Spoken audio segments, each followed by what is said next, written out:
I've always been fond of science fiction. One of my favorite films that I made was called The Day the Earth Stood Still years ago.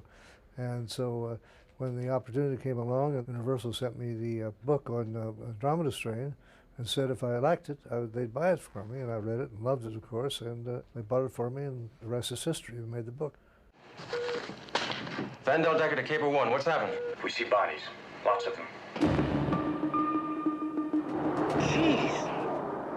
There's a fire, sir. Fast. These people were cut down in mid-stride. First step is to confirm that an organism is present. Whatever killed them at Piedmont is still there and still as potent as ever. Isolate and identify. We don't know what it is. It doesn't come from here. I suspect they were looking for the ultimate biological weapon. Till now, wildfire's been like a game. Wildfire was built for germ warfare. I never believed this could really happen. It's growing. It shouldn't even be alive. It functions like an atomic reactor. The gases are decomposing. It's Andromeda. Contamination. A seal has broken in autopsy. There are now 25 seconds to self-destruct. Andromeda will spread everywhere. They'll never get rid of it. 16, 15, 14, 13, 12, 11, 10, 9. Self-destruct has been canceled. How much of this is fact, and how much of it is fiction? I've always considered Andromeda strain more science fact than fiction, really, I think. And that's one of the things that intrigued me about it. A laboratory like this actually exists, although it's probably different from what I've described, which makes it all both science fact and science fiction. I very seldom want the screenplay done by the original author because so many times you have to make big changes, major changes in screenplay, and the original author is very bound into his own concepts and what he wrote. So I think it's always much better to get another screenwriter to do the screenplay rather than the original author. It was a big book, and Bob Wise read it and said, "Do you want to do it?" And I said, "Yes. I think it'll be, we can do a good job." He wanted to make it as factual as possible, but of course it wasn't. It was highly imaginative, although it was ahead of the curve scientifically, as all Crichton stuff has been since then. Now, as a writer, the essential problem for me was not scientific. The story is a howdunit, a variation of a whodunit. He's a marvelous man, you know, he's just so bright, so brilliant, and so big. You know, he's about 6'9". He's a terribly tall man. We got along fine. When we finally got the picture done and he saw it, I think he was very pleased with it, as far as I know.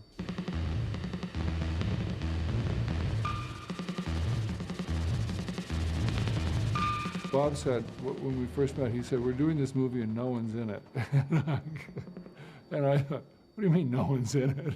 I didn't know what he was thinking of. And then he said, he started laughing when he saw my face, and he said, "That means there aren't any stars." But I certainly knew of Arthur Hill because I'd seen Who's Afraid of Virginia Woolf on Broadway, and I certainly knew of Kate Reid. And David Wayne as well. The only one I didn't know was Jimmy Olsen.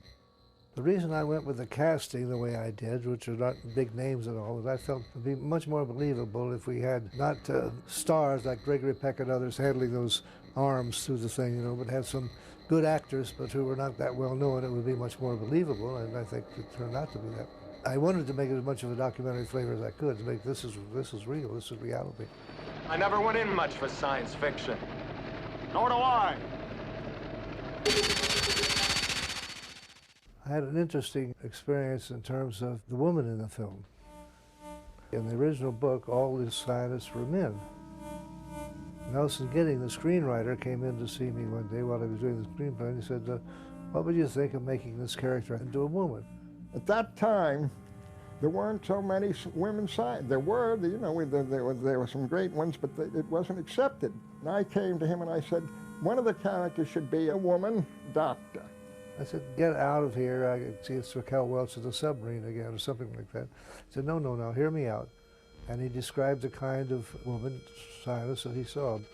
I was still not convinced myself, so I called 2 or 3 scientists that I knew here in town who had read the book and knew the character. And I said, "What would you think of making this character a woman. They said, that would be fine with us. Said, we have many fine women scientists, and that would not violate the film at all. And he said, oh, I'd try it. He's a wonderful director in that way. If you have an idea and feel strong about it, he'll say, well, try it anyhow.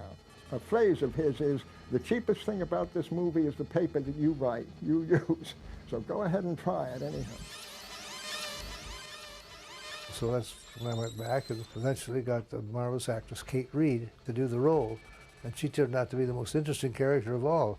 She had kind of sarcastic wit and a sense of humor and fun. She was very interesting. Something wrong? I never liked red lights. Reminds me of my years in a bordello. Kate was an incredible actress. And she also had this kind of really interesting quality. And she had a sort of tough-minded maternalism or something like that, some in that area. And she was very believable. It's a finger and palm print analyzer that... It's a composite of 10,000 dermatographic lines. How'd you know that? Oh, that one. I have a long criminal record. I think that the only appearance I make in a movie is in this film. It's in the scene where they interrupt Hall's surgery. There's just been a call from a Dr. Robertson at the White House. It was very interesting. I asked Bob if I could be in the movie, if I could appear in it. And of course, I would have to be sitting down since I'm so tall. You suddenly realize that he is the editor of Citizen Kane because he said to me, well, let me see where I can put you where you won't possibly be cut out. And he set me in a shot in a scene that he knew he absolutely had to have, and that no matter what, it would stay in the film. And there I am with my beard. Now, it's all arranged. You're expected in the surgeon's room in 30 seconds. I did a lot of research and read an awful lot of science stuff and science fiction stuff.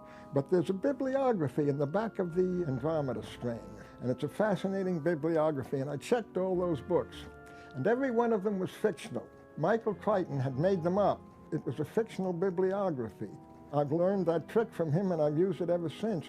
And the facts that I need that don't exist, I make up. We have a magnetic K indices here. Give us a code 3 when you get it. And in the Andromeda screen, you'll see a lot of tech-tuk, you know, MiG-2 and TAC-2, and it sounds very authentic, and I've been congratulated on it. It's all fictional. I made it up. Affirmative. End indicator in MP4. One of our RFs shows 6 points over nominal and pressure 3. Please maintain random fringe drift within 10% of initial value. Scenic strip is a screenplay with a little difference, with a style, and that's the style of this. In those days, Bob Wise liked that. It's written, it's done in cinematic terms, and it's quite different and much more exciting.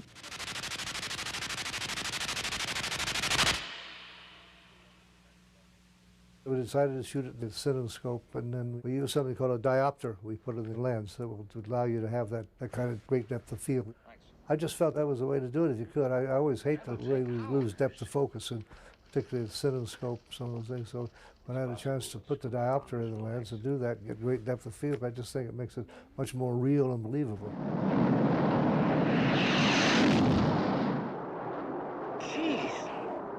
I built suspense by first seeing the people on the ground and all, but not realizing they were dead or what happened to them. Going back to the base and then eventually coming back and going down and finding that these are all dead from some kind of virus or whatever. Coronary? I doubt it.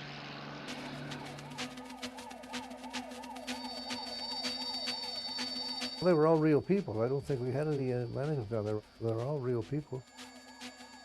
We just found local people there that could do these things for us. It was not difficult at all. Dead on the ground, some hanging themselves, whatever. Just we found local people that would fill these roles for us.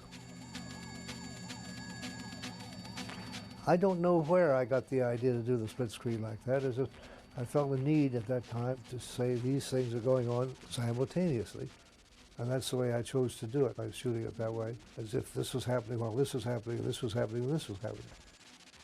Stu Gilmore was my editor, so I got a lot of help from Stu as the editor to how these things could work, and I think finally it all came together and worked very well. Not terribly complicated to compose it that way. You know, you just have to plan it all, know exactly what you want to do. If you have a sketch artist, you sketch things out and see just how it'll go, and then shoot it. So I had a lot of storyboards for the movie. I had a man that used to work with me called Zubrano, Maury Zubrano. He did the sketches for me. That's the way I usually work. I have storyboards, as we call them, sketches, story sketches. I worked that way for years. It starts here.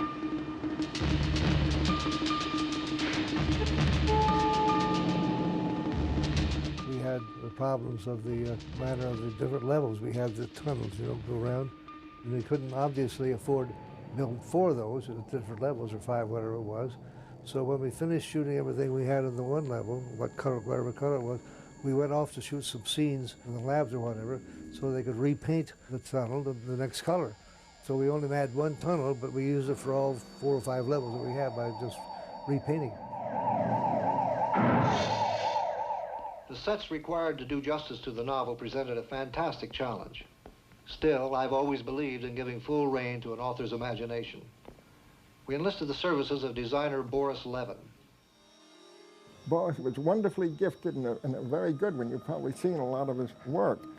I worked with him before he came onto the picture. And this is the first and only experience I've had like that. And I worked with him, and I had an idea, and I said, can I do this? And he would help it. For instance, in the part where they're looking at the plan of the facility, we worked that out together, and it was a wonderful experience.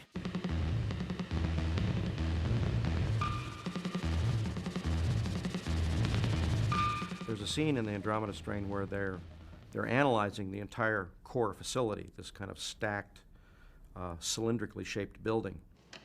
He can be studied on this electronic diagram. That was a very interesting application of the slit scan process, where we made a projector, a 35mm movie projector, with floor plans of the building on each frame of film, and then we had a piece of white cardboard. We'd project these floor plans on it, and then while the camera's looking at it from an oblique angle with the colored gel, move it slightly up 1 floor. So it created a kind of a transparent exposure of all these floors. And then you'd change to the next floor plan and then go up the next floor and change to the next floor plan and go up the next floor. And we created this whole building 3-dimensionally so you could rotate it and look through it transparently. This was in the time, we didn't have any computer graphics. We're on level 1 of a 5-story cylindrical underground structure surrounded by solid rock. It was my first experience seeing something made out of a book I'd written. I was interested in everything, but I realized at that point how much of the story I actually had never visualized. People would say, well, is this what you thought the laboratory would look like? And I never really worked it out. It was funny. I liked the look of the picture. Bob had to work really hard at that time to do live closed-circuit TV and stuff. It was extremely difficult. It's funny now, in retrospect, to think about how much time and how much reshooting they had to do. Decline, would come in and say, I'm sorry, Bob, the faces are purple. And, they'd go back and do it again. It was really a new thing. And certainly the feeling that the movie had, that sort of cold quality of the sets and that sort of unadorned feeling was new. We start decontamination and immunization procedures now. The gap between what a man can imagine and what people are actually doing is closing very rapidly. For example, NASA put their lunar astronauts through a decontamination procedure. Our decontamination process is much more elaborate. That's out of the news. If you remember, at the time, there was a great deal of concern that when the man came back from the moon, they would be contaminated with something. So when they got out of the capsule, and they went right into a facility, that facility they went to was airtight with airlocks and all that, and they were scared to death. Since then, of course, you see the guys waving and getting out. But in those days, they were afraid, my God, nobody had been in outer space. All right, stand by, everybody. Check rehearsal, everything but the spray. We wound up with 3 scientists as technical advisors, plus $4 million worth of borrowed and rented equipment. Some of it so advanced it is not commercially available. And some equipment that wasn't available at all, we built. The Andromeda strain was very informative to me as well, because I was on the set with the crew, and they were using these remote manipulators from an atomic facility. I think they were made by a company called Atomics International. And I was very impressed that you could just grab this thing and then this remote manipulator would just do whatever your hand did in 3-dimensional space. You could grab things and move them around. And I later used that in Close Encounters to do the cloud sequence, where we built a big water tank, filled it with water, and had a little pipette of white paint being injected into the tank. And I could be outside the tank behind the camera, pushing a button and then drawing in painting in three-dimensional space into this water, creating artificial clouds, which would expand out of nowhere, and it looked wonderfully realistic. And that wouldn't have ever emerged in Close Encounters if I hadn't had this experience on the Andromeda strain. Whatever killed them at Piedmont is still there and still as potent as ever. We had this problem that we had to have this monkey die, and yet we couldn't do it. Of course, we couldn't kill any animals, so one of my assistants had a connection with USC, University of Southern California, and they came up with the following idea. In the glass enclosure that they were in, we put what we call an apple box that high, and put a candle on it. And then we had the monkey up there ready, and when we put the carbon monoxide in there, and up to where the candle went out, and we knew we were filled there. Then we brought the monkey in, dropped him in, and he did all the contortions of somebody dying, which he was.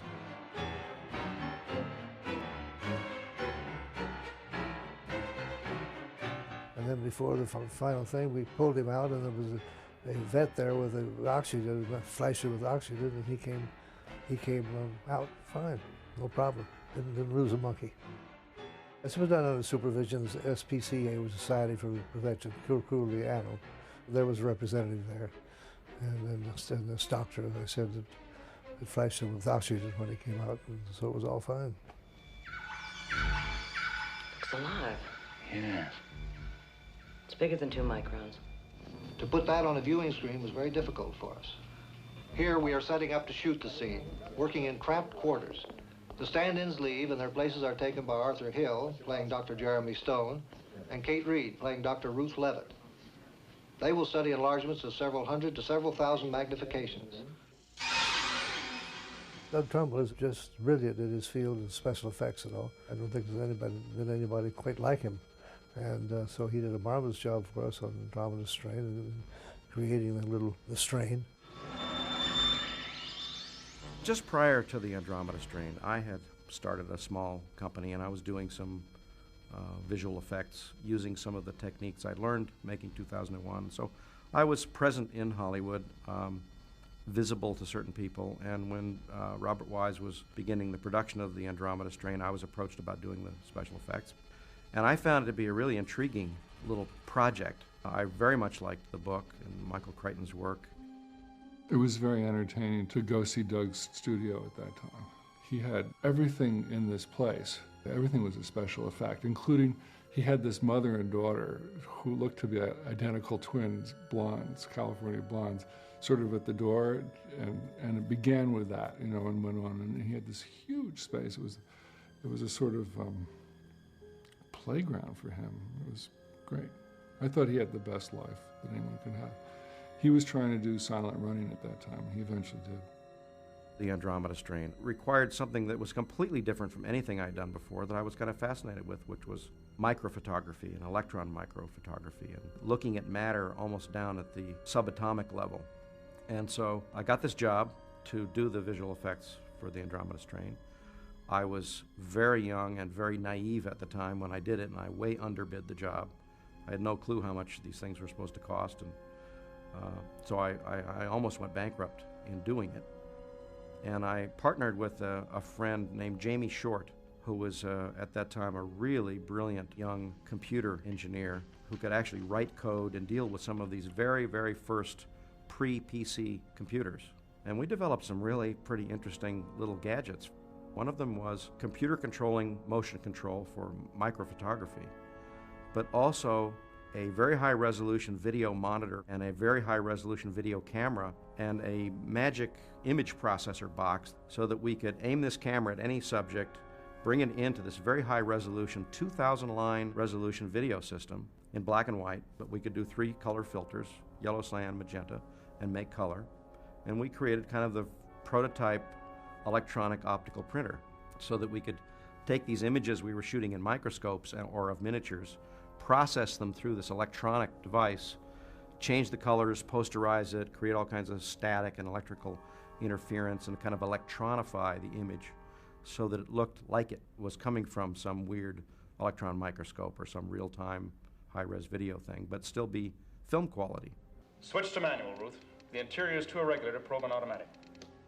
We started out with a very fine kind of copper mesh as the thing that they would actually have trapped, like a little filter with a little spots of green flecks of, they were just green paint. You know something? They do look like spatters of paint. But it was a phosphorescing paint. We had a very powerful ultraviolet light that could make this green paint actually light up and kind of pulsate a little bit. And then we started building scaled up versions of zooming in farther and zooming in farther and zooming in farther to where we were building little sections of that mesh out of huge pieces of number 12 copper wire, weaving the copper wire into what looked like a much magnified version of that mesh with our little miniature green blobs in there and little pouches and things that we could make blow up with little air pressure, or we could actually dab paint between frames and make it grow to, you know, make the organism seem to be alive. And all that stuff was shot under the microscope. I think Robert Wise pretty much left it up to us to come up with something that would be new or different or kind of look like that, but we tried many different things before we came up with something that he liked a lot, or that he accepted. But when we got into even further magnifications of the growth mechanism was when we got into some really interesting kinds of photography. This was a very exotic first move into computer-controlled photographic processes that were just emerging at the time that Jamie Short and I had been developing. We have an Andromeda cell in the EM. Okay, Charlie, let's put it on the screen. In the Andromeda strain, we were dealing with a replicating tetrahedron, which is basically like 4 hexagons stacked together. And I had this idea that the way that this organism replicated was like a little toy that we used to call click-clack blocks. Click-clack blocks were little square boxes, pieces of wood stacked with little bands around them, and if you flipped it one way, it would unfold. If you flipped it the other way, it would unfold, and it seemed to have no inside and no outside. And so we made these little hexagons so that they could start almost like a little truncated pyramid, and that these sides would fold out and then form 2 more pyramids, and those 2 more pyramids would form 2 more pyramids, and this thing would exponentially grow. And so we did this all under computer control. We had a little plexiglass hexagon that we could light with a strobe light on a little rod, and the rod was connected to a stepper motor, and the stepper motor was mounted on this XYZ movement device that could flip it to all the different positions, fire the strobe light, reposition it, fire the strobe light, and animate the whole thing under computer control. Then we'd take that photography, put it through this electronic optical printer, make all kinds of buzzing colorations and static and grain to it, and make it look like it was an electronic image. Contamination. It's Andromeda. Emergency procedures are in effect. Andromeda will spread everywhere. They'll never be rid of it. What about the central core? This set is the nerve center of the secret 5-story underground laboratory, which of course we built above ground on one of the largest stages in Hollywood. To allow for a height of 67 feet, we had to break the concrete stage floor and dig well below it. It took 6 months to build, the entire inner core being stainless steel. This core was equipped with 2 functioning laser beam guns to guard against improper entry or exit. At a crucial point in the story, these guns come into play. We all had to be extremely careful not to look directly into the beam because of the danger of serious eye damage. Matte paintings in any movie are obviously to add to a scene something which you couldn't physically build. And that's always been true for exteriors or interiors, and it's used in the Andromeda strain in the core interior to make a few stories look like many more stories. But you do many times when you have something that you don't have the complete thing, you do the central part of it and whatnot, and then they'll have a painting to carry the rest of it. Al Whitlock was a very special matte painter at painting matte paintings to fill out and flesh out a scene. I was a young guy at the time, and Al Whitlock was like a god. He would personally go in there and paint out black on a piece of glass in front of the camera to block out the part of the shot that he was then going to subsequently paint and add to the scene. I learned a huge amount from Al Whitlock about perspective and lighting and painting, and he was just amazing. When I did the Hindenburg, I went to him and said, can we believably show a dirigible like the Hindenburg outside of a hangar in Frankfurt and take her up in the air and fly her across the ocean through all kinds of circumstances and bring her down past New York and into Lakehurst where she exploded on landing. And he said, yeah, I think we could do that. So I consulted with him before I took the assignment to do that.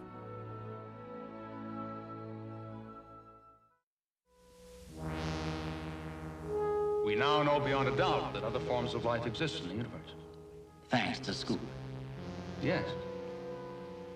However, with this new knowledge, there's no guarantee that another so-called biological crisis won't occur again. I thought it was very important to make this point, that there's a big problem that might happen out there, and we should be aware of it and be ready to tackle it. What do we do about that? Precisely, Senator. I think there's very much of a relevance to it. I think it's much more science fact than fiction. And I dwelt on that and tried to emphasize that as much as I could when I made the film. What do we do?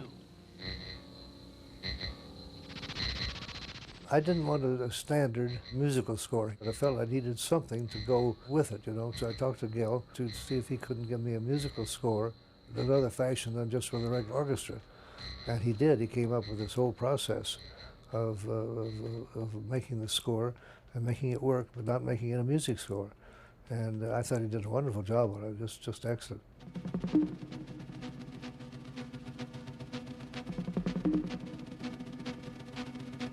I think of books and movies as very different. I'm particularly impressed, I was then, because it was the first movie I'd ever been on. I thought, you've got an army of people here. And, you know, because I'd just come out of medicine, I was particularly interested that they just sort of did what he asked. Okay, now, stand clear when they let that gas go. Get out of there. Right away. Because I thought, how can you make people do things unless they're sick and afraid? Which is what a doctor's way of proceeding is. The physical nature of that work, which is so strikingly different from writing, you know, it's all abstract, was tremendously exciting for me. But I realized fairly soon after that because it's a construction job, you know, and because it involves hundreds of people and because it has so many elements that have to come together, that very often it doesn't work out well. And I feel that I've been very lucky in the number of them that have turned out well for me. I just feel enormously pleased when that happens. I think Andromeda Strain was a very important movie. It was a major first for Michael Crichton. It was a hugely successful book. I thought it was a very interesting movie for Robert Wise. It was a great opportunity for me because it was a springboard into silent running. It was an important movie in a lot of ways, and I think it was a very interesting film, filled with a lot of stuff that you've never seen before or have never seen since. Wildfire was built for germ warfare. Wildfire and Scoop. And you knew, Stone. It's an excellent screenplay. Don't be afraid to say it. It was an excellent novel, and it had a wonderful director. So why shouldn't it be a well-crafted screenplay? And it's one of his best films. I've done every genre there is and approach each genre in the cinematic style it deserves. And that's what I think I did with Andromeda Strain. And I think it paid off. Everybody's dead! What happened? They brought it on themselves. Who? The people in Piedmont? I thought it was a very good film, and I thought we did just what was indicated in Michael's book. I was very pleased with the results of it. It turned out well. We can feel confident your so-called biological crisis is over. As far as Andromeda's concerned, yes. However, with this new knowledge, there's no guarantee that another so-called biological crisis won't occur again.